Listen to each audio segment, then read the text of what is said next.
গাজীপুর টুঙ্গিতে বিদেশি পিস্তল সহ গ্রেপ্তার এক।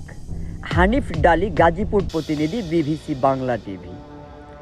গাজীপুর মহানগর টুঙ্গি পূর্ব থানাধীন এলাকায় যৌথ বাহিনীর অভিযানে একটি অত্যাধুনিক বিদেশি পিস্তল ও ম্যাগাজিন সহ এক যুবককে আটক করা হয়েছে। রোববার রাত ৩টা ৫০ গোপন সংবাদের ভিত্তিতে টুঙ্গি পূর্ব থানার ৪৭ নম্বর ওয়ার্ডের মোরকুন পশ্চিমপাড়া এলাকায় অভিযান পরিচালনা করা হয়। অভিযানে মীরাবাড়ির ভাড়াটিয়া মোহাম্মদ রতনকে ৩৩ গ্রেপ্তার করে যৌথ বাহিনী গ্রেপ্তারকৃত মোহাম্মদ রতনের পিতার নাম মৃত আবেদ আলী, তার স্থায়ী ঠিকানা লালমনিরহাট জেলার সদর উপজেলার খোটামারা কোরামারি গ্রাম।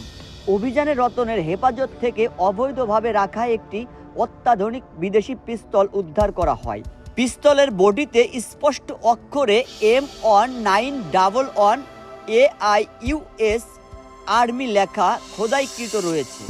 এছাড়া একটি সচল ম্যাগাজিনও উদ্ধার করা হয় বলে জানিয়েছে পুলিশ। টুঙ্গি পূর্ব থানার SI তুহিন অভিযানের নেতৃত্ব দেন। তিনি জানান, গোপন সংবাদের ভিত্তিতে অস্ত্র থাকার খবর পেয়ে অভিযান পরিচালনা হয়। অভিযানে অস্ত্রসহ আসামিকে আটক করা সম্ভব হয়েছে। উদ্ধারকৃত অস্ত্র থানায় এনে আইনানুগ ব্যবস্থা গ্রহণের প্রক্রিয়া চলছে। পুলিশ জানায়, আটক ব্যক্তির বিরুদ্ধে অস্ত্র আইন 1878-এর সংশ্লিষ্ট ধারায় টুঙ্গি পূর্ব থানায় মামলা রুজির প্রস্তুতি চলমান রয়েছে। আইনগত প্রক্রিয়া শেষে তাকে আদালতে পাঠানো হবে। শফিক সাগর, বিবিসি বাংলা টিভি।